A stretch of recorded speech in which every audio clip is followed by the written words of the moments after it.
Hello student, science world के YouTube channel पर आप सभी का स्वागत है।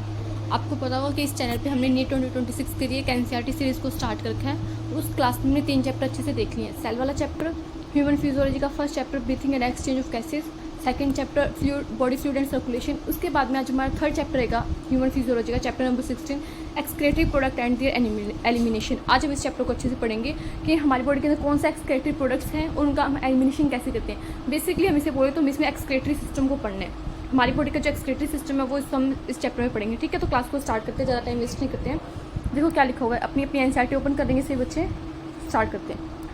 देखो फर्स्ट टाइम लिखी हुई एनसीईआरटी में, animals accumulate ammonia, urea, uric acid, carbon dioxide, water and ions like sodium, potassium, chloride, phosphate, sulphate etcetera either by metabolic activities और by other means like excess ingestion.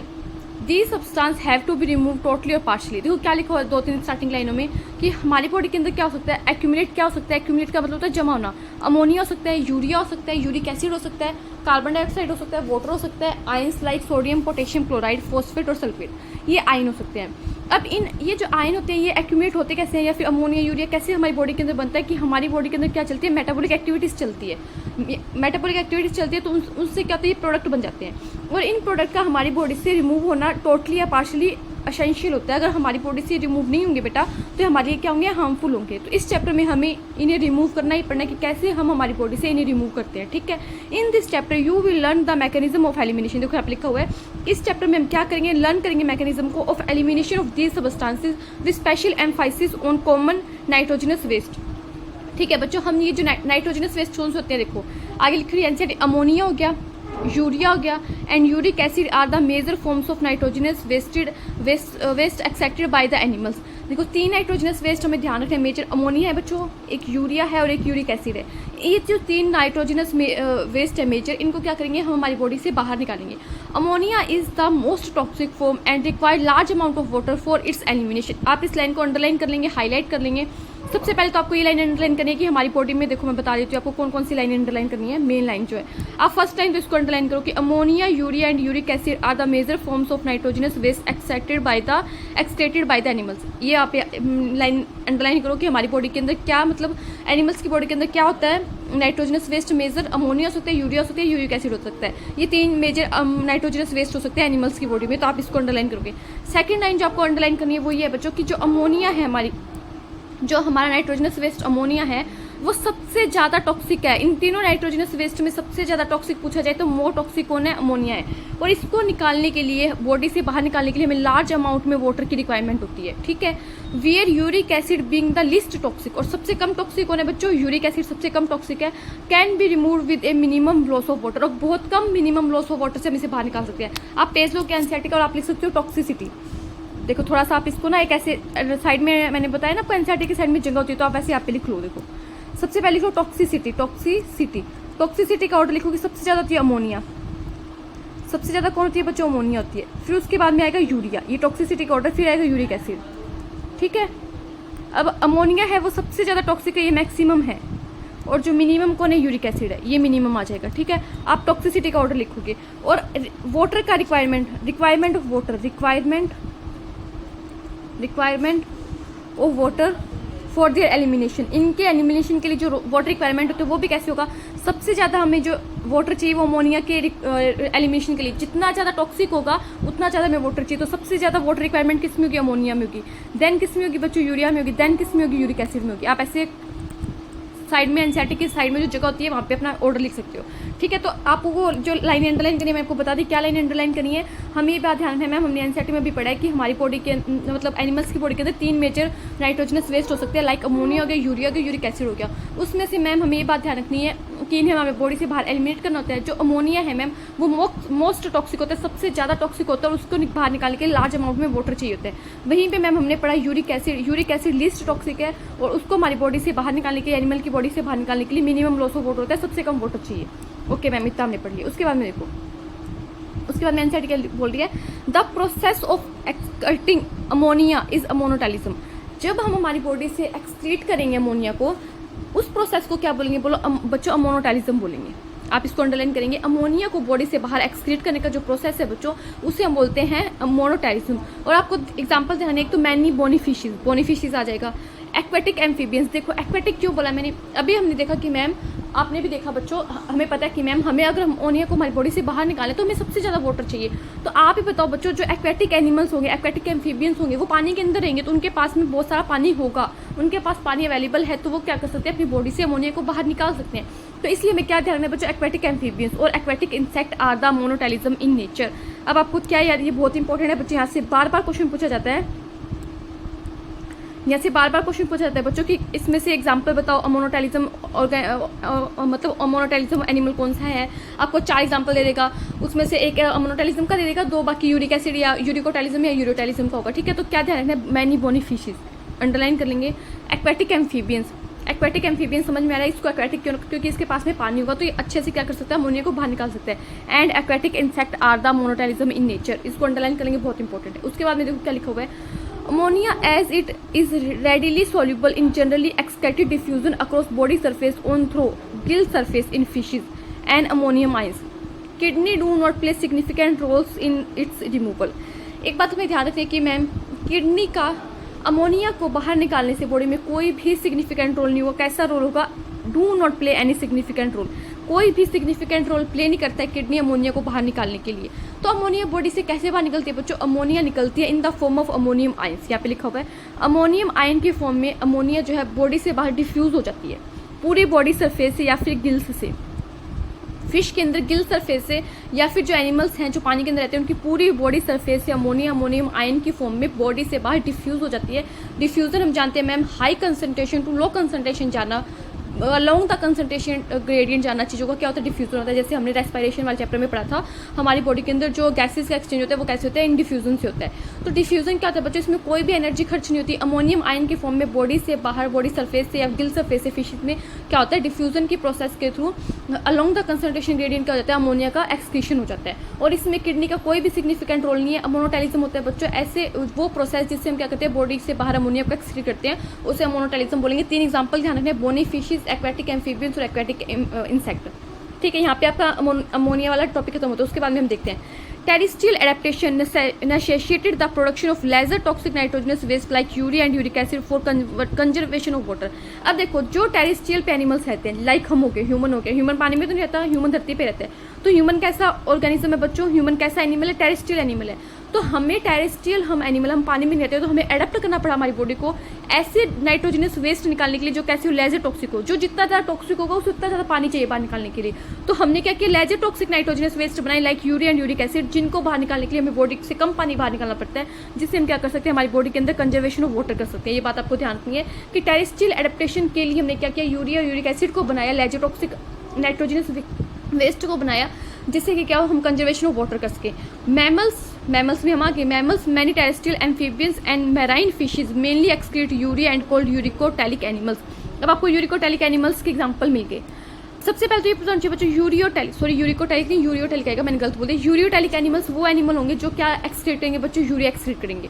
उसमें आपको क्या ध्यान रखना है, उसमें आपको ध्यान रखना है एक तो मैराइन फिशेज, बोनी फिशेज हमने कहाँ पढ़ा बच्चों, अमोनोटैलिक में पढ़ा, वहीं पे मैराइन फिशेज कहाँ आएंगी बच्चों, यूरियोटैलिक में आएगी। और क्या क्या मैमल्स आ जाएंगे, मैमल्स लाइक हम हो गए। और टेरिस्ट्रियल एम्फीबियंस, देखो हमने एक्वेटिक एम्फीबियंस कहाँ पढ़ा बच्चों, एक्वेटिक एम्फीबियंस हमने पढ़ा अमोनोटैलिक में। वहीं पे हम जो टेरिस्ट्रियल एम्फीबियंस है उन्हें कहाँ पढ़ रहे हैं, यूरियोटैलिक में पढ़ रहे हैं। क्यों, क्योंकि हमें यहाँ पे क्या करना है, वाटर को कंजर्व करना है। तो आंखें बंद करके मेरे साथ में बोलेंगे बच्चों, हमने पढ़ा मैम यूरियोटैलिक वो प्रोसेस होता है, यूरियोटैलिक एनिमल उन एनिमल को बोलेंगे जो क्या करेंगे, अपनी बॉडी से बाहर यूरिया को निकालेंगे। इसमें मैमल्स आ जाएंगे मैम, मैराइन फिशेज आ जाएगी और टेरिस्ट्रियल एम्फीबियंस आ जाएंगे। हमने क्या किया, जो टेरिस्ट्रियल एडेप्टेशन किया हमने, जो मतलब ऑर्गेनिज्म धरती पे रहते हैं टेरिस्ट्रियल होते हैं, उन्होंने एक एडेप्टेशन किया। उन्होंने क्या किया, लिस्ट टॉक्सिक नाइट्रोजनस वेस्ट बनाए लाइक यूरिया और यूरिक एसिड, जिनको बाहर निकालने के लिए पानी कम जरूरत होती है, और इससे हम क्या करेंगे, कंजर्वेशन ऑफ वाटर कर लेंगे। ठीक है, यूरियोटैलिक समझ में आ गया, यूरियोटैलिक एनिमल्स कौन से हो गए। और इस मैकेनिज्म को क्या बोलेंगे बच्चों, यूरिकोटैलिज्म बोलेंगे। जैसे अमोनोटैलिज्म बोला था ना, ये रहा, अमोनिया को बाहर निकालने की प्रोसेस को अमोनोटैलिज्म बोला था, और एनिमल्स को अमीनोटैलिक एनिमल्स बोला था। वैसे ही यूरिया को बाहर निकालने की प्रोसेस को यूरियोटैलिज्म बोलेंगे। यहाँ पे लिखा नहीं होगा यूरियोटैलिज्म कहीं पे, यहाँ पे इसमें पता नहीं, देख लेंगे क्या है। तो यूरियोटैलिज्म बोलेंगे और वहीं पे जो एनिमल्स यूरिया निकालेंगे यूरियोटैलिक एनिमल बोलेंगे बच्चों। यूरिकोटैलिक यूरिक ऐसे निकालते हैं, बार बार मैं गलत बोल रही हूँ। उन्हें क्या बोलेंगे बच्चों? यूरियोटैलिक एनिमल्स बोलेंगे। Ammonia produced by metabolism is converted into urea in the liver of these animals and released into the blood which is filtered and excreted out by the kidney. देखो जो यूरियोटैलिज्म होता है, जो यूरियोटैलिज्म प्रोसेस होता है, जो ureotelic animals होते हैं जो यूरिया को अपनी बॉडी से बाहर निकालते हैं, उनकी बॉडी के अंदर किडनी का एक सिग्निफिकेंट रोल होता है। किडनी एक रोल प्ले करती है ब्लड को फिल्टर करने के लिए और बॉडी से बाहर यूरिया को बाहर निकालने के लिए। क्या होता है बच्चों? इन मैमल्स के अंदर जो अमोनिया है वो कहाँ जाता है? लीवर में जाता है। नेक्स्ट पेज पे समझा देती हूँ। हमारे अंदर क्या होता है बच्चों? जो अमोनिया है, अमोनिया वो कहाँ जाएगा? हम एक ऑर्गन होता है हमारी बॉडी का, लीवर, उसमें भेजेंगे। लीवर के अंदर क्या होगा बच्चों? एक साइकिल चलेगा जिसका नाम है ऑर्निथिन साइकिल। ऑर्निथिन साइकिल, या फिर इसे बोलते हैं बच्चों यूरिया साइकिल। एक ही साइकिल के दो नाम है, ऑर्निथिन साइकिल बोल दो या यूरिया साइकिल बोल दो। इस ऑर्निथिन साइकिल या यूरिया साइकिल के अंदर होता क्या कि बच्चों हम अमोनिया को किस में चेंज कर देते हैं? हम यूरिया में चेंज कर देते हैं। तो ये साइकिल चलता है बच्चों मैमल्स हमारी बॉडी के अंदर, लीवर के अंदर चलता है, जिससे क्या होता है हम अमोनिया को यूरिया में चेंज करते हैं। तो ये यूरिया हमारी किडनी के थ्रू, किडनी का सिग्निफिकेंट रोल होता है यूरिया को बाहर निकालने के लिए हमारी बॉडी के अंदर। हम पढ़ेंगे पूरा अच्छे से। किडनी के थ्रू क्या होता है हमारी बॉडी से बाहर एक्सक्रीट आउट हो जाता है। तो यही बात एनसीईआरटी में यहाँ पे लिखी हुई है, देखेंगे।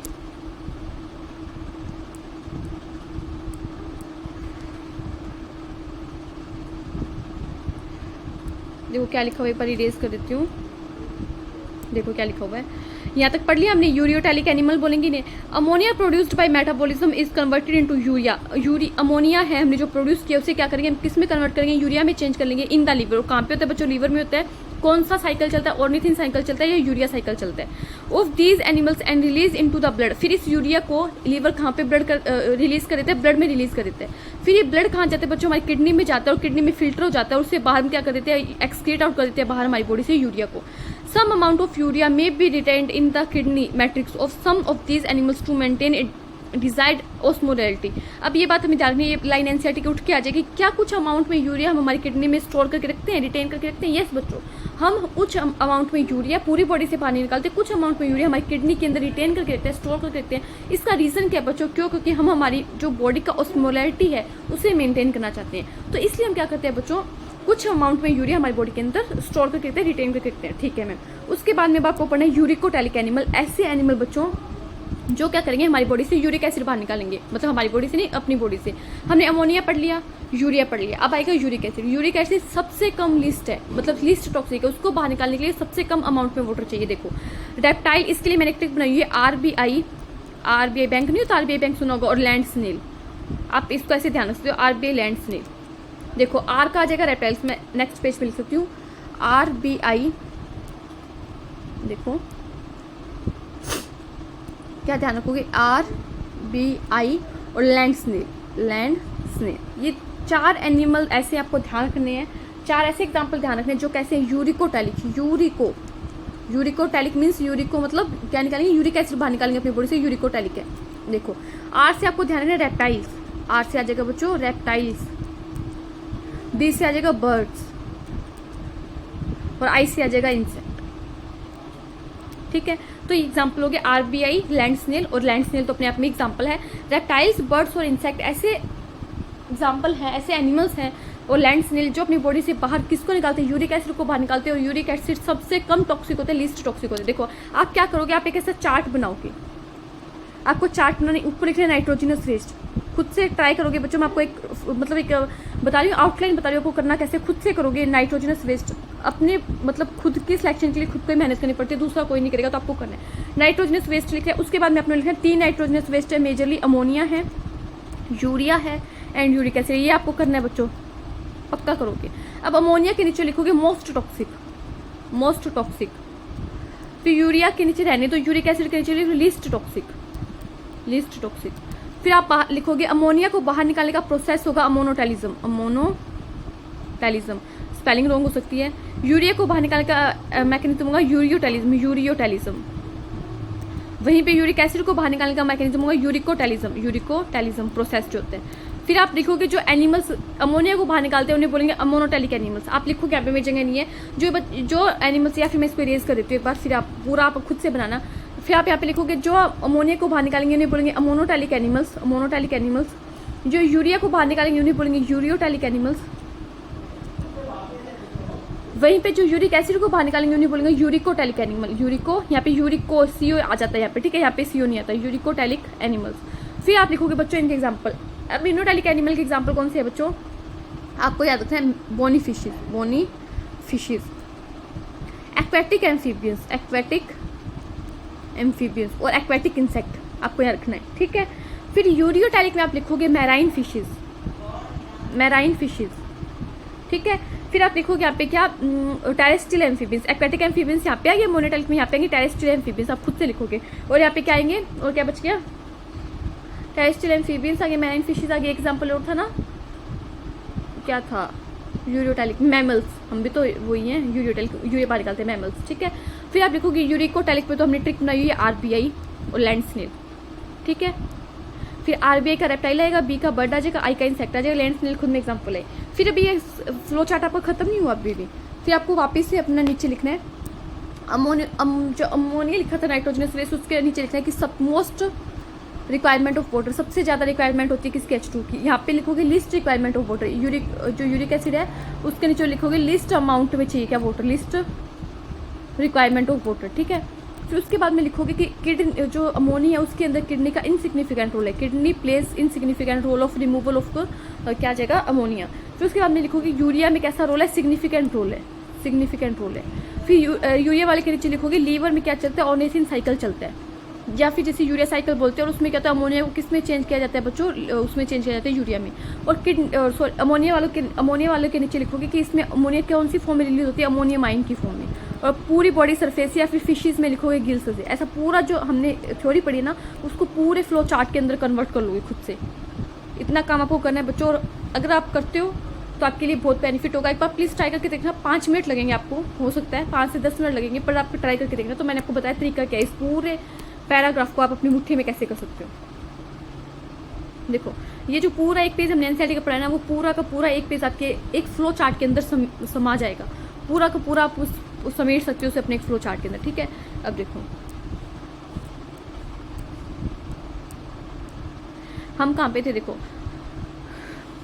ये देखो, reptile, birds, land snail and insect, RBI land snail excrete nitrogenous waste and uric acid, कौन सी फॉर्म में, यूरिक एसिड की फॉर्म में, in the form of pellet और पेस्ट। अब ये बात ध्यान रखनी है कि कभी कभी आपने देखा होगा कि आप बैठे हो छत के ऊपर और कोई पंछी आपके ऊपर उड़ के जा रहा है, उसने आपके ऊपर ऐसे ब्लैक सा ऐसा टाइट सा पेस्ट सा गिरा दिया हो, देखा है। तो क्या होता है बच्चों, यूरिक एसिड होता है, वो उनका सूसू होता है, और हमें लगता है उन्होंने पोटी कर दी, वो पोटी नहीं करते, वो सूसू करते हैं। उनका जो सूसू होता है वो भी पैलेट या पेस्ट की फॉर्म में होता है, with a minimum loss of water and are called uricotelic animals. क्योंकि इन्हें क्या करना है, मिनिमम लॉस ऑफ वाटर करना, और ये कैसे एनिमल्स होते हैं बच्चों, यूरिकोटैलिक एनिमल्स होते हैं, ठीक है। मैंने आपको समझाने की कोशिश की कि कैसे आपको ये करना है। तो ये पूरा एनसीईआरटी का पेज हमने रीड कर लिया है, और इसमें कैसे आपको फ्लो चार्ट बनाना है मैंने वो भी बता दिया। अब नेक्स्ट पेज एनसीईआरटी का निकाल लो, ठीक है। इसमें कोई भी डाउट हो तो आप मुझसे पूछोगे। अब देखो नेक्स्ट पेज पढ़ते हैं मैं एनसीईआरटी का।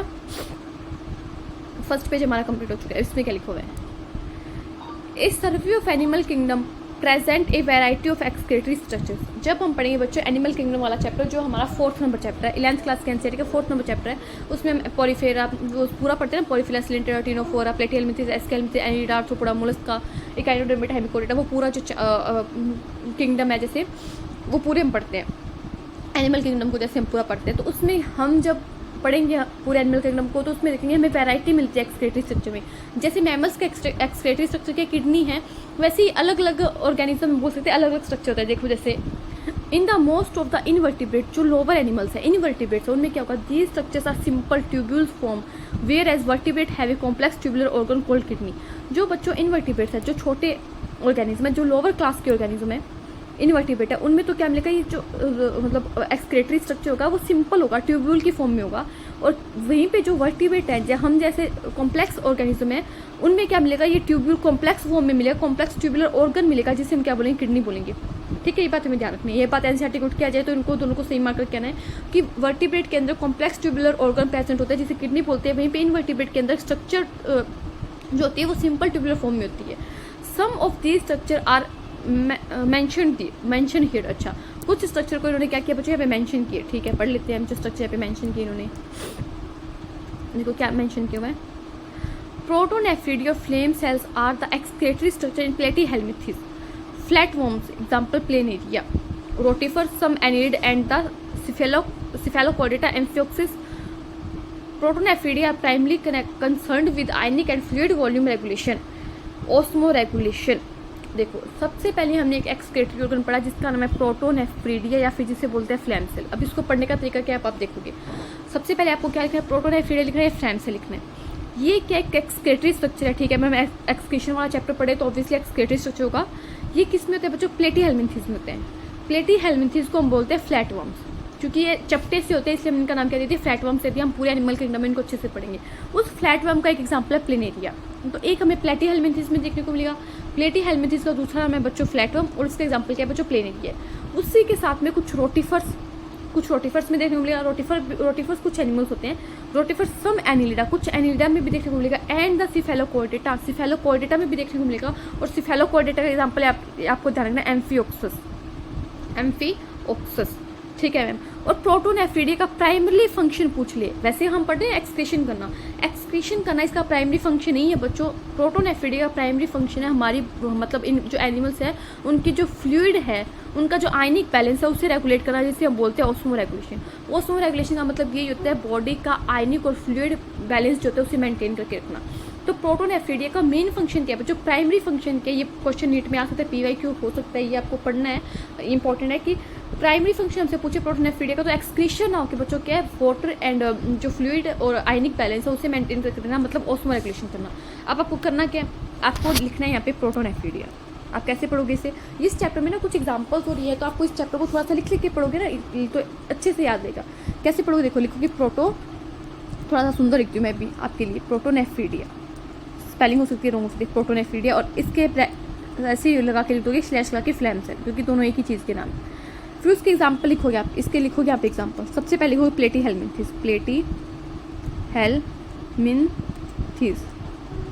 प्लेटीहेल्मिन्थेस के ब्रैकेट में लिख दोगे फ्लैटवर्म, और इसके ब्रैकेट में लिख दोगे यहाँ पे प्लेनेरिया। इसका एग्जाम्पल है प्लेनेरिया, ठीक है मैम। ये फर्स्ट एग्जाम्पल हो गया। देन आपको सेकेंड ध्यान रखना है रोटिफर्स। थर्ड आपको ध्यान है सम एनिलिडा,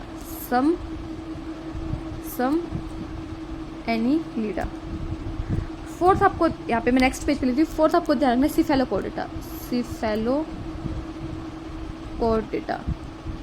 और इसमें आपको ध्यान रखना है एग्जाम्पल एम्फिओक्सस। ऐसे खुद को लिखना है बच्चों, प्रॉमिस करो आप मुझसे लिखोगे। और आपको फिर ऐसे एरो लगा के लिखने की मेनली फंक्शन जो है या फिर प्राइमरी फंक्शन लिख सकते हो, यहाँ पे प्राइमरी भी लिख सकते हो, मेनली के आगे प्राइमरी यहाँ पे लिखोगे ऑस्मो रेगुलेशन। प्रोटोनेफ्रिडिया का जो मेनली फंक्शन है, प्राइमरी फंक्शन, वो ऑस्मो रेगुलेशन है। ये बात आपको लिखनी है। ये हमने फर्स्ट स्ट्रक्चर पढ़ी है। फर्स्ट क्या पढ़ा है हमने, देखा ना कुछ वैरायटी मिलती है एक्सक्रेटरी सिस्टम में, तो फर्स्ट स्ट्रक्चर पढ़ी है प्रोटोनेफ्रिडिया फ्लैम सेल्स, जो किसमें मिलती है हमने देख लिया। 4 एग्जाम्पल देना है। प्लेटीहेल्मिन्थेस जिसको हम फ्लैटवर्म बोलते हैं, उसका एग्जाम्पल है प्लेनेरिया। सेकंड सम रोटिफर्स आ जाएगा। थर्ड आ जाएगा सम एनिलिडा। फोर्थ आ जाएगा सिफेलोकॉर्डेटा जिसमें एग्जाम्पल ध्यान रखना है एम्फिओक्सस, और इसका मेनली फंक्शन क्या है, प्रोटोनेफ्रिडिया फ्लैम सेल का मेनली फंक्शन ऑस्मो रेगुलेशन करना, बॉडी के आयनिक बैलेंस और फ्लूइड जो बैलेंस है उसको मेंटेन करके रखना, ठीक है। अमोनोटलिज्म हमने पढ़ लिया, उसकी एग्जाम्पल पढ़ लिया। बोनीफिशियस आ जाएगा, एक्वेटिक एम्फीबियस आ जाएगा, एक्वेटिक इंसेक्ट आ जाएगा। हमने यूरियोटैलिक पढ़ लिया, यूरियोटैलिक में मैमल्स आ जाएगा, मैराइन फिशेस आ जाएगा और टेरेस्ट्रियल एम्फीबियस आ जाएगा। हमने यूरिकोटैलिक पढ़ लिया जिसमें RPI लैंड स्नेल ध्यान रखना, रेप्टाइल आ जाएगा, बर्ड आ जाएगा, इंसेक्ट आ जाएगा और क्या आ जाएगा, लैंड स्नेल्स आ जाएंगे। और हमने प्रोटोनेफ्रिडिया के फ्लैम सेल्स के एग्जाम्पल देख लिए। प्लेटीहेल्मिन्थेस आ जाएगा जिसे फ्लैटवर्म बोलते हैं, प्लेनेरिया आ जाएगा। P से ध्यान है प्लेटीहेल्मिन्थेस, P से प्लेनेरिया, P से प्रोटोनेफ्रिडिया। उसके बाद हमने देख लिया रोटिफर्स, उसके बाद में सम एनिलिडा, उसके बाद में सिफेलोकॉर्डेटा जिसमें एम्फिओक्सस ध्यान रखने। हमने ये भी देख लिया कि जो ये प्रोटोनेफ्रिडिया फ्लैम सेल, इसका मेनली फंक्शन क्या है, ऑस्मो रेगुलेशन करना, मतलब आयन और जो फ्लूइड होता है बॉडी फ्लूइड, उसके कंसंट्रेशन को मेंटेन करके रखना, ठीक है। अब देखो नेक्स्ट लाइन देखो, एक स्ट्रक्चर हमने पढ़ लिया बच्चों क्या, प्रोटोनेफ्रिडिया। उसके बाद में सेकंड जो आपको दिया होगा एक्सक्रेटरी स्ट्रक्चर, वो दिया हुआ नेफ्रिडिया। देखो इसको इरेज करेंगे। सेकंड स्ट्रक्चर बच्चों आपके पास में नेफ्रिडिया, ओह शिट, देखो क्या लिखा हुआ है, नेफ्रिडिया। सेकंड आ जाएगा nephridia. Nephridia are the tubular excretory structure of earthworms and other annelida. कुछ एनिलिडा में तो हमने देखा, सम एनिलिडा में तो हमने देखा कि क्या मिलता है, प्रोटोनेफ्रिडिया मिलता है। वहीं पे कुछ ऐसे एनिलिडा है जैसे अर्थवर्म हो गया, अर्थवर्म एनिलिडा का एग्जांपल है। एंड कुछ अदर एनिलिडा भी है जिनमें हमें क्या देखने को मिलेगा, नेफ्रिडिया देखने को मिलेगा। और जो कैसा एक्सक्रेटरी स्ट्रक्चर बच्चों ट्यूबुलर एक्सक्रेटरी स्ट्रक्चर है। Nephridia help to remove nitrogenous waste and maintain a fluid and ionic balance. और नेफ्रीडिया का काम क्या दिया, नेफ्रीडिया हेल्प किसमें करेगा, नाइट्रोजनस वेस्ट को रिमूव करेगा। यस बच्चों, अगर एक्सक्रेटरी ऑर्गन है तो नाइट्रोजनस वेस्ट को तो रिमूव करेगा ही ना, इसका फंक्शन होगा ये। और साथ में क्या करेगा, हमारी फ्लूइड जो फ्लूइड एंड आयनिक बैलेंस है उसको भी क्या करेगा, मेंटेन करके रखेगा। ठीक है मैम। सेकंड हमने पढ़ लिया नेफ्रीडिया। अब आप इसको भी लिखोगे ऐसे एनसीईआरटी में, एनसीईआरटी में नहीं अपने रफ पेज पे खुद से बच्चों नोट्स बनाओ। इन्हें शॉर्ट नोट्स होते हैं जो आपके लास्ट में रिविजन के टाइम बहुत काम आएंगे। नेफ्रीडिया लिखो। नेफ्रीडिया के बारे में स्पेलिंग हो सकती है रोमो, इसमें लिखोगे सम एनिलिडा।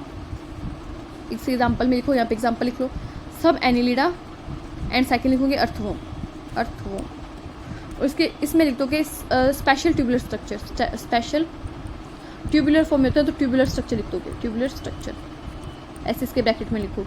और क्या लिखोगे, इसका फंक्शन लिखोगे। फंक्शन क्या हेल्प करता है ये, help in remove of nitrogenous waste, remove of एनसेटिक, वही लाइन उठा के लिखोगे नाइट्रोजनस वेस्ट, क्योंकि मैं एनसेटिक लाइन नहीं पता होनी चाहिए, नाइट्रोजनस वेस्ट। एंड क्या लिखोगे बच्चों, and maintain fluid and ionic balance, maintain fluid and ionic balance. ये बात आप लिखोगे। 2 पेज में आपके पूरे एनसीईआरटी के, मतलब 2 पेज लगे नहीं, 1 पेज में एनसीईआरटी के 2 पेज आ जाएंगे आपके, और सारे के एग्जाम्पल आपकी मुट्ठी में हो जाएगी। एक बार एनसीईआरटी को पढ़ना जरूरी है। यस बच्चों, वो अपनी जगह पे है, क्योंकि एनसीईआरटी की जगह कोई नहीं लिखता।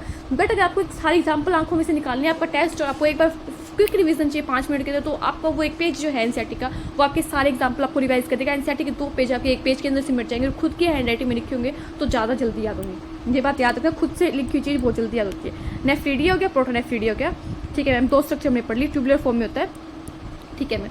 उसके बाद में हम देखेंगे, उसके बाद में क्या देखेंगे, सब एनिलिडा में मिलेगा, अर्थवोम में मिलेगा, और क्या करेगा, नाइट्रोजनस वेस्ट को रिमूव करेगा और आयनिक बैलेंस को बना के रखेगा। ठीक है मैम, इतनी बात हम चाहेंगे। उसके बाद में ध्यान रखोगे आप, एक और स्ट्रक्चर दी हुई है, उसके बाद में दिया हुआ है Malpighian tubules. Malpighian tubules are the excretory structure of most of the insect including cockroach. अब उसके बाद में हमें पढ़ना है मालफिजियन ट्यूब्यूल। मालफिजियन ट्यूब्यूल एक एक्सक्रेटरी स्ट्रक्चर है, किसमें, मोस्ट ऑफ द इंसेक्ट में, और जिसमें हमें क्या इंक्लूड करना है, कॉकरोच को भी इंक्लूड करना है। मतलब कॉकरोच के अंदर जो हमें हमारे घरों के अंदर देखने को मिलता है कॉकरोच, उसके अंदर भी क्या होती है, एक्सक्रेटरी सिस्टम जो होता है, एक्सक्रेटरी ट्यूब्यूल क्या होती है, मालफिजियन ट्यूब्यूल होती है। Malpighian tubule help in removal of nitrogenous waste and osmoregulation. ये भी सेम काम करेगी जो नेफ्रीडिया का था, नाइट्रोजनस वेस्ट को रिमूव करेगी और ओस्मोरेगुलेशन में हेल्प करेगी। एंटीनल ग्लैंड और green gland perform the excretory function in crustacean like prawns. अब देखो 2 स्ट्रक्चर देख लिया हमने, प्रोटोनेफ्रीडिया देख लिया जिसको फ्लेम सेल्स देखा, सेकंड हमने देख लिया नेफ्रीडिया। थर्ड हमें क्या देखना है बच्चों, थर्ड हमें देखना है मालफिजियन ट्यूब्यूल। मालफिजियन ट्यूब्यूल ऐसे आप लिखोगे। बस इसके एग्जाम्पल लिखने, आपको क्या लिखना है, मोस्ट ऑफ द इंसेक्ट, और ब्रैकेट में लिखोगे कॉकरोच, कॉकरोच। ठीक है मैम। और इसका काम लिखोगे, वही काम है, नाइट्रोजनस वेस्ट को रिमूव करना और मेंटेन करना ऑस्मोरेगुलेशन को, ये बात आप लिखोगे। मालफिजियन ट्यूब्यूल यहाँ पे खत्म होता है। ठीक है मैम। उसके बाद में हमने देखा एंटीनल ग्लैंड, एंटीनल 4 देखे हैं ना, एंटीनल ग्लैंड, और इससे ही बोलते हैं बच्चों ग्रीन ग्लैंड। तो इसका जो दूसरा नाम है वो ध्यान रखोगे, और ये मिलेगा किसमें, क्रस्टेशियन। क्रस्टेशियन की स्पेलिंग देख लेने दो बच्चों, मुझे स्पेलिंग नहीं आती। देखो, एंटीनल ग्लैंड और green gland perform excretory function crustacean like prawns. Crustacean, crustacean, crustaceans, देखो क्रस्टेशियंस, और इसके बैक में लिख दोगे प्रॉन। ठीक है। और ये भी किस में हेल्प करेगा, नाइट्रोजनस वेस्ट को रिमूव करेंगे, नाइट्रोजनस वेस्ट को क्या करेगा, रिमूव करेगा।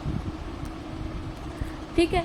तो यहाँ पे होते हैं, हमने जो वैरायटी देखी एनिमल किंगडम में एक्सक्रेटरी स्ट्रक्चर्स की, वो यहाँ पे हमारी वैरायटी कंप्लीट होती है। फर्स्ट देखा प्रोटोनेफ्रीडिया जिसको फ्लैम सेल बोला, उसके एग्जांपल देख लिए, किसमें था, प्लेटिहेल्मिन्थेस में था, जिसे हम फ्लैटवर्म बोलते हैं, उसके एग्जांपल प्लेनेरिया दिया हुआ है। फिर हमने देखा रोटिफर्स में, फिर हमने देखा कुछ सम एनिलिडा में, फिर हमने देखा बच्चों किसमें, सिफेलोकॉर्डेटा में, जिसका एग्जांपल दिया एम्फियोक्सिस। उसका मेन काम ध्यान में ओस्मोरेगुलेशन उसका प्राइमरी फंक्शन है, और नाइट्रोजनस वेस्ट को रिमूव करना उसका सेकेंडरी फंक्शन हो जाएगा। देन हमने देखा नेफ्रीडिया, जो हमें कुछ एनिलिडा में देखने को मिलेगा, जिसमें अर्थवोम आ जाएगा। उसका मेन फंक्शन क्या है, मतलब उसका फंक्शन ये दिया हुआ इंसेक्ट में, नाइट्रोजनस वेस्ट को रिमूव करना और ओस्मोरेगुलेशन करना। देन हमने देखा मालफिजियन ट्यूब्यूल, जो हमें इंसेक्टा में मिलेगी, उसमें हमें कॉकरोच को इंक्लूड करना है, उसका भी फंक्शन क्या है, नाइट्रोजनस वेस्ट को रिमूव करना और ओस्मोरेगुलेशन को मेंटेन करना। देन हमने देखा एंटीनल ग्लैंड, या फिर जिसे हम बोलते हैं ग्रीन ग्लैंड, जो क्रस्टेशियन में मिलेगा। क्रस्टेशियन बच्चों के तो इंसेक्टा ही होते हैं, इंसेक्ट की क्लास है, इंसेक्टा नहीं सोचो, आर्थ्रोपोडा। आर्थ्रोपोडा की क्लास इंसेक्टा, और आर्थ्रोपोडा की ये क्लास है क्रस्टेशिया, तो ये आर्थ्रोपोडा में आएगा, आर्थ्रोपोडा। अगर जिसको बच्चे को पता नहीं है वो मार्क करके लिखेगा, ये आर्थ्रोपोडा के अंदर पढ़ेंगे हम क्रस्टेशियन, ठीक है। तो क्रस्टेशियन के अंदर मिलेगा जिसमें हम प्रॉन को शामिल करेंगे और इसका काम भी क्या, नाइट्रोजनस वेस्ट को रिमूव करना, ठीक है, क्योंकि एक्सक्रीटरी स्ट्रक्चर है तो ऑब्वियसली नाइट्रोजनस वेस्ट को तो रिमूव करेगा ही बॉडी में से। यहाँ पे आपके एनसीईआरटी का खत्म होती है ये जो इंट्रोडक्शन वाला पार्ट मान लो। फर्स्ट टॉपिक जो एनसीईआरटी में दिया हुआ हम देखेंगे ह्यूमन का एक्सक्रीटरी सिस्टम जो होता है किडनी, हमें वो पढ़ना है।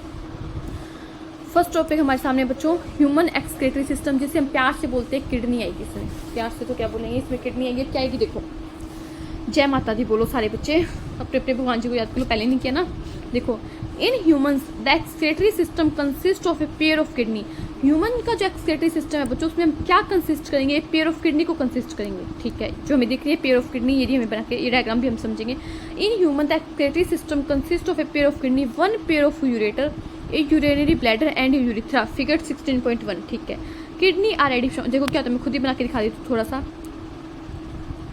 ऐसी हो गया आपकी किडनी,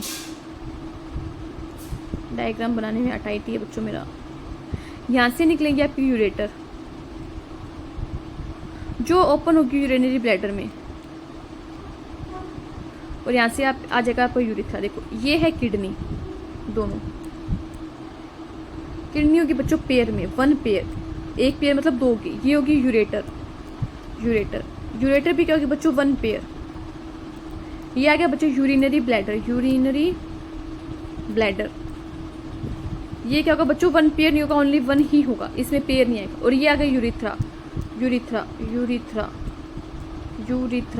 ये भी क्या ओनली बच्चों वन है, पेयर में नहीं है। तो किडनी आपकी पेयर में है, यूरेटर आपके पेयर में है, वहीं पे जो यूरिनरी ब्लैडर है वो भी आपका एक, और जो यूरिथ्रा है वो भी एक है। तो ये एनसीईआरटी में ये लिखा हुआ है।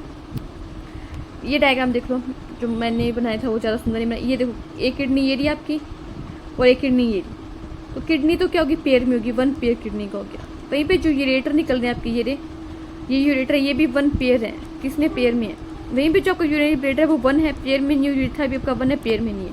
तो ये बात हमें जाननी है क्या चीज़ें पेयर में, क्या चीज़ें पेयर में नहीं है। एनसीईआरटी ने मेंशन करके दिया ना ये पेयर में है, ये पेयर में नहीं है, तो हमें पता होना चाहिए क्योंकि एग्जामिनर इसी पे क्वेश्चन बना देगा। देखो एनसीईआरटी ने खुद में लिख के दिया, in human the excretory system consist a pair of kidney, मतलब एक पेयर है किडनी का, वन पेयर ऑफ यूरेटर का पेयर है, और ए यूरिनरी ब्लैडर का पेयर नहीं है, एक यूरिनरी ब्लैडर और एक यूरिथ्रा है। फिगर 16.1 हमने थोड़ा सा देख लिया। Kidney are reddish brown bean shaped structure situated between the level of last thoracic third lumbar vertebra close to the dorsal inner wall of the abdominal cavity. देखो कितने सारे क्वेश्चन बन गए, यहाँ से कि सबसे पहले तो मैं ये ध्यान रखना कि किडनी जो है वो कौन से कलर की है। किडनी जो बच्चों आपकी रेडिश ब्राउन कलर की है, किडनी का कलर पूछ के रेडिश ब्राउन। बीन शेप होता है राजमा, जैसे ये बीन दालों को बोलते हैं, राजमा खाया होगा आपने, तो जो राजमा भी रेडिश ब्राउन कलर का होता है और बीन शेप होता है, वैसे ही सेम कलर का और वैसे ही सेम शेप किसकी होती है, हमारी किडनी की होती है। Situated between the level thoracic vertebra, आपको ध्यान में आना चाहिए, हमने थोरैसिक चैम्बर बनाया था हमारा, तो थोरैसिक वर्टिब्रा मैंने बताया था वो कितनी होती है, 12 होती है। तो लास्ट थोरैसिक वर्टिब्रा मतलब जो लास्ट वाली 12th थोरैसिक वर्टिब्रा, वहाँ से लेके लंबर होती है बच्चों 5, लंबर कितनी होती है 5, तो थर्ड लंबर में देख रहे हो कितनी वर्टिब्रा की, 4 वर्टिब्रा की, 3 तो लंबर वाली आ गई, एक थोरैसिक वाली आ गई। तो इतनी बड़ी शेप होती है किसकी, हमारी किडनी की। द वर्टिब्रा वर्टिब्रा नहीं, इसको रेस करने दो। देखो it is situated, kidney had reddish brown bean shape structure situated between the level of the last thoracic and third lumbar vertebra.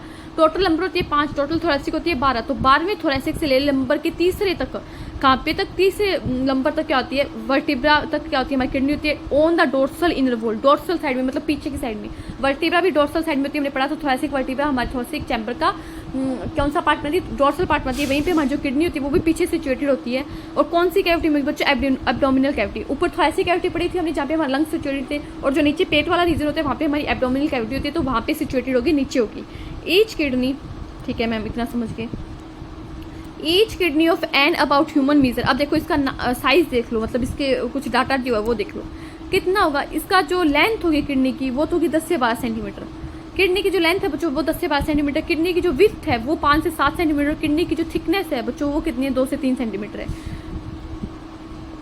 Thickness 2 से 3 सेंटीमीटर। अब आंखें बंद करके बोलेंगे लेंथ मैम 10 से 12 सेंटीमीटर, मैम विड्थ 5 से 7 सेंटीमीटर, वहीं पे जो थिकनेस है वो 2 से 3 centimetre. With an average weight of 120 से 170 ग्राम, मतलब किडनी का वेट भी दिया कितना होता है, 120 से 170 ग्राम किडनी का वेट होता है। Towards the centre of the inner concave surface of the kidney is a notch called hilum. देखो हाइलम इसमें मार्क किया हुआ है क्या, देखो किडनी में क्या होता है, toward the centre of the inner concave surface, ये जो इनर कॉन्केव सरफेस है ऑफ द किडनी ये नोच कॉल्ड हाइलम। यहाँ पे क्या होता है, एक नोच होता है, उस नोच को क्या बोलेंगे बच्चों, हम हाइलम बोलेंगे। आई थिंक इसमें मार्क नहीं किया हुआ, ठीक है। मैं बता रही हूँ यहाँ पे ये जो नोच बना के दिखाया हुआ है एनसीईआरटी में, यहाँ पे ये जो नोच बना के दिखाया हुआ है इसे क्या बोलते हैं, हाइलम बोलते हैं, ठीक है ma'am. Is a broad, hilum क्या बच्चों, जो किडनी में नोच है उसे हाइलम बोला। इनर टू द हाइलम, ये रहा कहाँ पे क्या, वापिस से देखेंगे। Towards the centre of the inner concave surface of the kidney is a notch called hilum through which ureter blood vessels and nerves enter. मतलब हाइलम वो सरफेस है बच्चों जहाँ से क्या करेगा, हमारी यूरेटर हो गया, ब्लड वेसल्स हो गया, नर्व्स हो गया, वो एंटर करेंगे। Inner to the hilum is a broad funnel shaped space called the renal pelvis with projection called calyx. अब देख लो मैं दिखा देती हूँ, ये देखो, ठीक है। ये जो नोच है बच्चों, ये जो नोच बना के दिखाई एनसीईआरटी में, जहाँ पे हमारी यूरेटर एंटर करे, जहाँ पे हमारे ब्लड वेसल्स एंटर करे, जहाँ पे हमारी क्या एंटर करे, नर्व एंटर करे, उसे तो बोला हाइलम। हाइलम के अंदर वाली साइड देखो, हाइलम के अंदर वाली साइड ये देखो, ये वाला जो येलो में दिखाए हुए है, ये जो रीजन है इसे बोला पेल्विस। और पेल्विस आगे जाके ये जो मैं ऐसे मार्क किया यहाँ पे जो चीजें बन रही है इन्हें बोला है calyx.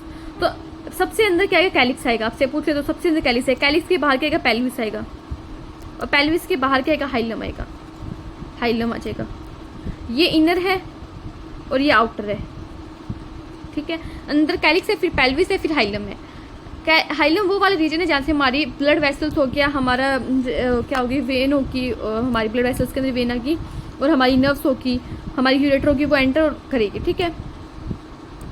Inner to the hilum is a broad funnel shape, कैसी शेप होती है, फनल शेप होती है, called space renal pelvis which project calyx which projections called calyx. Renal pelvis के जैसे प्रोजेक्शन है उन्हें हम क्या बोलेंगे, कैलिक्स बोलेंगे, ठीक है ma'am. The outer layer of kidney, देखो किडनी को जो दो पार्ट में डिवाइड करते हैं, जो आउटर वाला पार्ट होता है किडनी का उसे तो बोलते हैं कॉर्टेक्स। देखो किडनी का जो आउटर वाला पार्ट है उसे बोला गया cortex.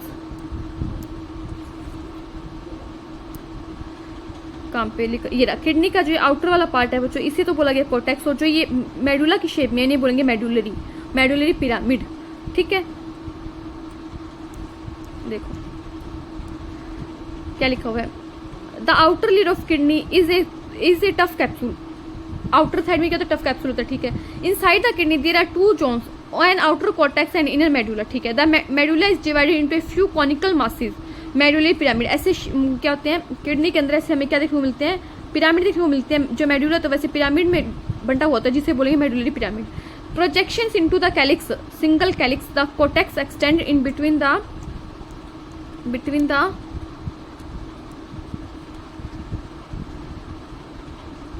Medullary pyramid as renal columns of Bertini.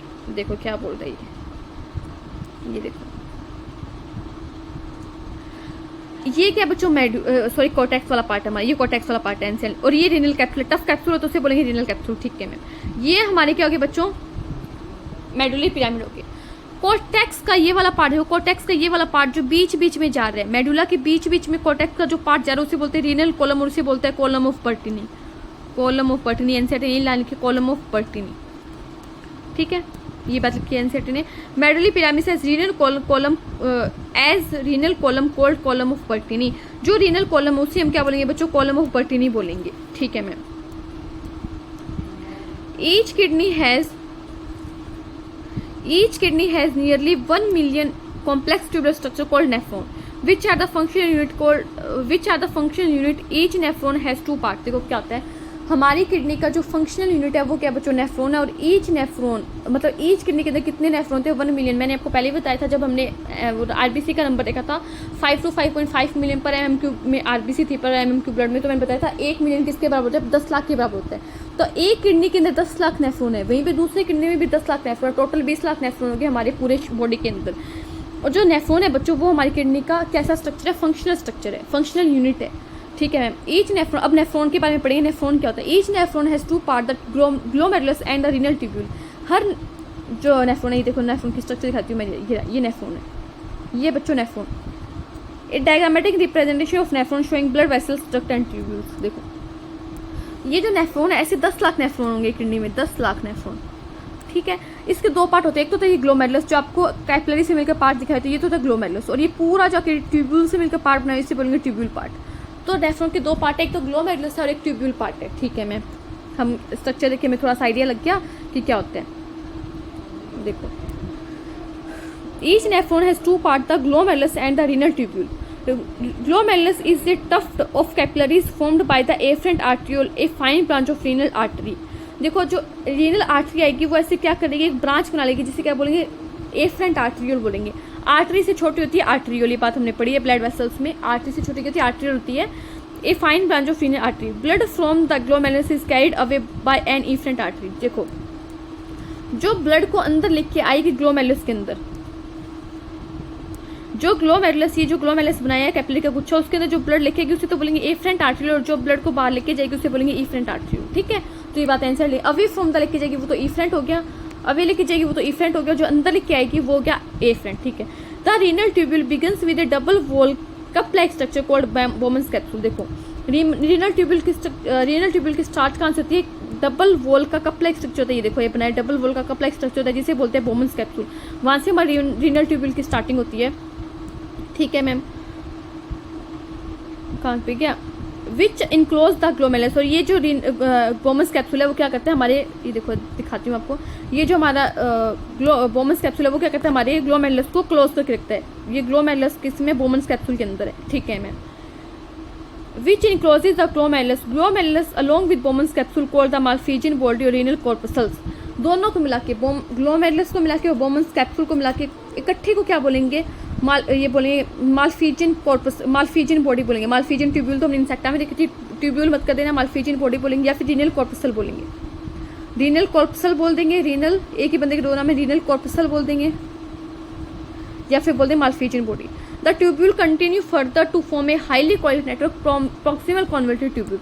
ये आगे जो ट्यूब्यूल है वो आगे कॉन्वोल्यूटेड ट्यूब्यूल बनाती है, ऐसे बहुत ज्यादा कॉन्वोल्यूटेड ट्यूब्यूल बनाती है, ऐसे इसे बोलेंगे प्रॉक्सिमल कॉन्वोल्यूटेड ट्यूब्यूल, पीसीटी। क्या बोलेंगे बच्चों, पीसीटी प्रॉक्सिमल कॉन्वोल्यूटेड ट्यूब्यूल, ऐसे बहुत इकट्ठी सी ट्यूब्यूल बन जाती है जिसे बोलते हैं पीसीटी प्रॉक्सिमल कॉन्वोल्यूटेड ट्यूब्यूल, ठीक है मैम। नेक्स्ट देखेंगे पीसीटी हो गया। A hairpin shaped Henle loop is the next part of the tubule which has a descending and ascending limb. देखो सबसे पहले क्या गया, मैं आपको हाथ से बना के दिखाऊं तो सबसे पहले एफरेंट आर्टरियोल आई,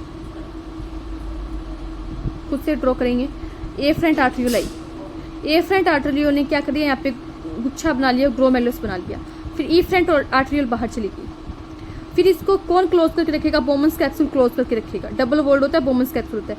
बोमन्स कैप्सूल आगे जाके ऐसे क्या हो जाए, कॉन्वोल्यूटेड ट्यूब्यूल आ जाती है जिसे बोलते हैं पीसीटी, फिर हेयर पिन लाइक ट्यूब्यूल आती है जिसे बोलते हैं हैंले लूप, असेंडिंग और डिसेंडिंग लिम्ब आएगी, फिर आगे जाके वापस से ऐसे क्या जाएगी, ट्यूब्यूल स्ट्रक्चर आ जाएगी जिसे बोलेंगे डीसीटी, और आगे जाके किसमें खुलेगा, कलेक्टिंग डक्ट में खुलेगा जिसमें बहुत सारे नेफ्रॉन ओपन होते हैं, ठीक है। तो ये तो आ गया एफरेंट आर्टरियोल, एफरेंट आर्टरियोल। ये आ गया ग्लोमेरुलस, ग्लोमेरुलस।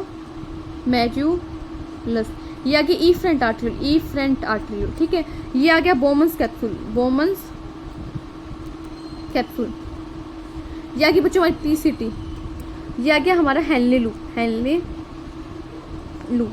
ये हैंले लूप इसमें फिल्ट्रेट नहीं जाएगा तो ये तो डिसेंडिंग लिम्ब होगी, डिसेंडिंग लिम्ब। इसमें ऊपर जाएगा तो ये सेंडिंग लिम्ब होगी। ये आ गया डीसीटी, फिर आएगा कलेक्टिंग डक्ट, कलेक्टिंग डक्ट, ठीक है। इतनी बातें में ध्यान रखनी है। ये पूरा स्ट्रक्चर होगा किसका, नेफ्रॉन का। देखो आगे देखेंगे, a hairpin shape Henle's loop is a part of the tubule which has a descending and ascending limb, हमने देख ली। The ascending limb continues as another highly coiled tubular region called distal. जो ascending limb जा रही थी वो आगे जाके एक फर्दर हाईली कोल्ड ट्यूब्यूल में ओपन होगी जिसे क्या बोलेंगे, डिस्टल कॉन्वोल्यूटेड ट्यूब्यूल, डीसीटी बोलेंगे। The DCT of many nephron open into straight tube, ऐसी एक स्ट्रेट ट्यूब होती है जिसमें बहुत सारी डीसीटी ओपन होती है जिसे बोलेंगे collecting duct. Many nephrons open into a straight tubule called collecting duct। बहुत सारी जो नेफ्रॉन की डीसीटी होती है बच्चों इस कलेक्टिंग डक्ट में आके ओपन होती है। Many of which converge and open into the renal pelvis through medullary pyramid in the calyx। ये सारी कलेक्टिंग डक्ट किस में ओपन होगी बच्चों, कैलिक्स में ओपन होगी। हमने देखा था डायग्राम, देखो इसमें देखते हैं वापस से, कहाँ पे गया पेज, कहाँ पे गया, ये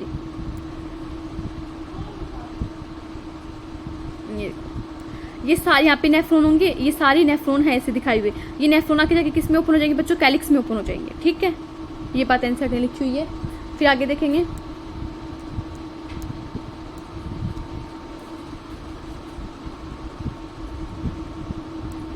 the Malpighian corpuscle. Malpighian corpuscle क्या होता है? जिसमें ग्लोमेरुलस आएगा और बोमन्स कैप्सूल आएगा।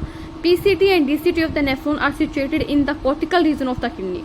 हमने पढ़ा 2 पार्ट होते हैं, तो उसमें माल्फिजियन कॉर्पसल आ गया, पीसीटी हो गया, डीसीटी हो गया। ये कहाँ पे सिचुएटेड होंगे? कॉर्टिकल रीजन में होंगे। Where is the loop of Henle dips into the medulla. जो हमारा लूप ऑफ हेनली है वो कहाँ तक चला जाएगा बच्चों? मेडुला के अंदर तक चला जाएगा। In majority of nephrons the loop of Henle is too short and extend only very little into the medulla. Such nephrons are cortical nephrons. देखो हमने क्या बनाया, ऐसे करके हमारी किडनी बनाई। किडनी के अंदर यहाँ पे क्या होंगे? पिरामिड होंगे, जिन्हें बोलेंगे मेडुलरी पिरामिड। ठीक है, कुछ नेफ्रॉन्स तो क्या होते हैं बच्चों, यहाँ पे उनका क्या आ गया? बोमन्स कैप्सूल आ गया, बोमन्स कैप्सूल आ गया, ये पीसीटी आ गया, यहाँ पे डीसीटी हेनली लूप आ गया, और यहाँ पे क्या आ गया? डीसीटी आ गया। तो कुछ का हेनली लूप तो मेडुला के अंदर बहुत कम यहाँ पे डीप तक जाता है। कुछ ऐसे नेफ्रॉन होते हैं जो जिनका कम डीप तक जाएगा, बहुत कम नीचे मेडुला में जाएंगे, उन्हें तो बोलेंगे कॉर्टिकल नेफ्रॉन। Cortical nephron. वहीं पे क्या था बच्चों? यहाँ पे बोमन्स कैप्सूल आ गया, फिर यहाँ पे पीसीटी आ गई, फिर यहाँ पे ऐसे जो लूप ऑफ हेनली होता है बहुत अंदर तक मेडुला में चला जाता है, उसे बोलेंगे बच्चों juxta medullary nephron. Juxta medullary nephron. तो 2 टाइप के नेफ्रॉन हो सकते हैं, एक तो कॉर्टिकल नेफ्रॉन हो सकते हैं और एक जक्स्टा मेडुलरी नेफ्रॉन होते हैं। जो ज़्यादा होते हैं हमारी किडनी के अंदर वो कॉर्टिकल नेफ्रॉन होते हैं। ठीक है, ये बात एनसीईआरटी लिख रही है। देखो क्या लिखा हुआ है,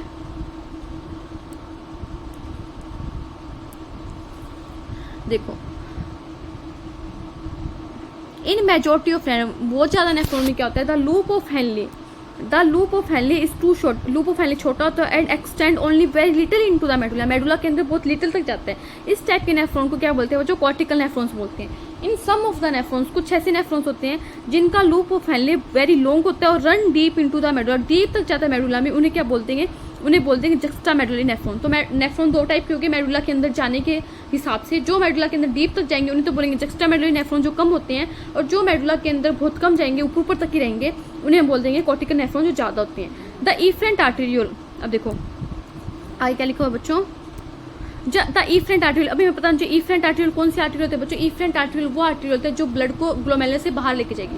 the efferent arterial emerging from the glomerulus forms a fine capillary network around the renal tubule called the peritubular network capillaries। देखो क्या होता है, मैंने आपको डायग्राम रख के दिखाया था, ये रहा, कहाँ गया? ये रहा। ये जो नेफ्रॉन का डायग्राम है, हम दोबारा ही बनाती हूँ, अच्छा नहीं बना हुआ इतना, मैं नाम नहीं लिखूंगी इसमें, सिर्फ डायग्राम। ये एफरेंट आर्टेरियल आई, इसने यहाँ पे ग्लोमेरुलस बनाई, इफरेंट आर्टेरियल गई, यहाँ पे बोमन्स कैप्सूल आ गया बच्चों, यहाँ पे पीसीटी आ गई, ये हेनली लूप आ गया हमारा। हेनली लूप आगे किस में कंटिन्यू करेगा? डीसीटी में करेगा, और एक स्टेट ट्यूब आ जाएगी कलेक्टिंग, जिसमें बहुत सारे नेफ्रॉन आके ऐसे ओपन हो जाते हैं। ठीक है, जिसमें बहुत सारे नेफ्रॉन ओपन होते हैं ऐसे आके। ठीक है, अब देखो क्या होता है, ये जो इफरेंट आर्टेरियल ये क्या करती है? पूरी किसके अराउंड, ये क्या नाम है, पूरे नेफ्रॉन के अराउंड ऐसे क्या करती है? कैपिलरी का नेटवर्क बना लेती है, ऐसे करके, ऐसे कैपिलरी का नेटवर्क बना लेती है। जो कैपिलरी पूरे लूप ऑफ हेनली के अराउंड जाती है उसे बोलते हैं वासा रेक्टा। वासा रेक्टा, ये बात ध्यान रखोगे। वो पेरीट्यूबुलर, ये जो नेटवर्क होना है पेरीट्यूबुलर नेटवर्क, पेरी का मतलब हो गया अराउंड, ट्यूब्यूल का मतलब नेफ्रॉन के अराउंड नेटवर्क, कैपिलरी का पेरीट्यूबुलर नेटवर्क। जो कैपिलरी क्या करती है, दूसरे कलर से दिखाऊँ मैं आपको, जो कैपिलरी क्या करेगी? वासा रेक्टा। जो कैपिलरी हेनली लूप के अराउंड जाएगी पूरा घूम के, उसे बोलेंगे वासा रेक्टा। ठीक है, ये बात एनसीईआरटी में यहाँ लिखी हुई है।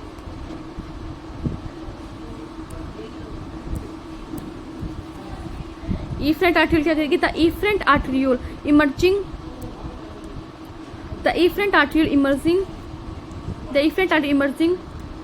from the glomerulus form a fine capillary network around the renal tubule called the peritubular capillaries. A minute vessel of this network runs parallel to the Henle loop. Henle loop के क्या करेगी? वो parallel ही move करके loop forming a U shape वासा रेक्टा, और ये क्या बना लेती है? यू शेप वासा रेक्टा बना लेती है। वासा रेक्टा इज एब्सेंट और highly reduce in cortical nephron. ये बात हमें ध्यान रखनी है। या फिर तो वासा रेक्टा होगी नहीं, कौन से नेफ्रॉन में? कॉर्टिकल नेफ्रॉन में, या फिर होगी तो बहुत रिड्यूस होगी। ठीक है, तो यहाँ पे क्या होता है, हमारा ये पूरा टॉपिक खत्म होता है। फर्स्ट टॉपिक है, मैं इसको फटाफट से कंपाइल करूँगी। आपको मुझे हो सकता लगता है कुछ समझ में नहीं आया, आप बोलो कि मैम बहुत फास्ट करवाती, कुछ समझ में नहीं आया, मैं वापस से बोलूँगी तो आपको समझ में आ जाएगा। ठीक है, देखो आंखें बंद कर लेंगे, मेरे साथ में बोलेंगे। हमने क्या किया बच्चों, सबसे पहले हमने मोनोटैलिक, यूरिकोटैलिक और यूरियोटैलिक एनिमल्स के एग्जांपल और वो देखिए वो हम कर चुके हैं, वो मैं आपको फ्लो चार्ट के थ्रू समझा चुकी हूँ। उसके बाद में हमने जो वैरायटी देखी थी एक्सक्रीटरी स्ट्रक्चर्स में, सबसे पहले हमने क्या देखा, प्रोटोनेफ्रीडिया फ्लैम सेल देखी, उसके बाद में नेफ्रीडिया देखा, उसके बाद में क्या देखा था, उसके बाद में माल्फिजियन ट्यूब्यूल देखी, और उसके बाद में क्या देखा था, एंटेनल ग्लैंड या ग्रीन ग्लैंड देखा, वो भी हमने फ्लो चार्ट के थ्रू समझ लिया। उसके बाद में हमने स्ट्रक्चर देखा था ह्यूमन का एक्सक्रीटरी सिस्टम। हमें क्या पढ़ना है बच्चों, ह्यूमन का एक्सक्रीटरी सिस्टम पढ़ना है। ह्यूमन के एक्सक्रीटरी सिस्टम में वन पेयर तो क्या आएगा, किडनी का आएगा, वन पे यूरेटर आ जाएगा, एक यूरिनरी ब्लैडर आएगा, एक आएगा यूरिथ्रा आएगा। ठीक है मैम। जो किडनी होती है वो रेडिश ब्राउन कलर की होती है, डोर्सल साइड में होती है, और कहाँ पे, लास्ट टू थैलेसिक वर्टिब्रा से लेकर थर्ड नंबर वर्टिब्रा तक क्या होती है, सिचुएटेड होती है मैम। ठीक है मैम। जो किडनी है उसका कलर रेडिश ब्राउन होगा, बीन शेप की होगी। मैम जो किडनी है उसकी लेंथ 10 से 12 सेंटीमीटर होगी, उसकी विड्थ 5 से 7 सेंटीमीटर होगी, उसकी जो थिकनेस है वो 2 से 3 सेंटीमीटर होगी, उसका वेट 120 से लेकर 170 ग्राम तक होगा। मैम किडनी में एक नोच होती है जहाँ पे क्या होती है, ब्लड वेसल्स, नर्व्स और हमारी जो क्या होगी यूरेटर होती है वो एंटर करती है, उस नोच को बोलते हैं हाइलम। हाइलम के अंदर एक फनल शेप पार्ट होता है जिसे बोलते हैं पेल्विस, और पेल्विस का जो प्रोजेक्शन होता है उसे बोलते हैं कैलिक्स मैम। ठीक है, ये बात हमने पढ़ी। फिर हमने देखा किडनी को 2 पार्ट में डिवाइड कर सकते हैं, कॉर्टेक्स होता है आउटर वाला पार्ट, मेडुला होता है इनर पार्ट। मेडुला जो होता है वो मेडुलरी पिरामिड में डिवाइड होता है, और कॉर्टेक्स का वो पार्ट मैम जो मेडुला के पिरामिड के अंदर चला जाता है उसे बोलते हैं रीनल कॉलम, या फिर क्या बोलेंगे, कॉलम ऑफ बर्टिनी। और जो मैम ये किडनी है वो एक टफ कैप्सूल से, रीनल कैप्सूल से क्या रहती है, बाउंड रहती है, बाहर घिरी हुई रहती है। ठीक है मैम। उसके बाद में हमें ध्यान रखते हैं मैम जो हमारा मेडुला के कॉर्टेक्स हो गया, उसके बाद में हम देखा कि हमारी जो किडनी है उसका मेन फंक्शन यूनिट क्या है, नेफ्रॉन है। नेफ्रॉन एक ट्यूबुलर स्ट्रक्चर होती है, एक किडनी के अंदर 10 लाख नेफ्रॉन मिलते हैं, 1 मिलियन नेफ्रॉन मिलते हैं, दोनों किडनी के अंदर 20 लाख नेफ्रॉन के।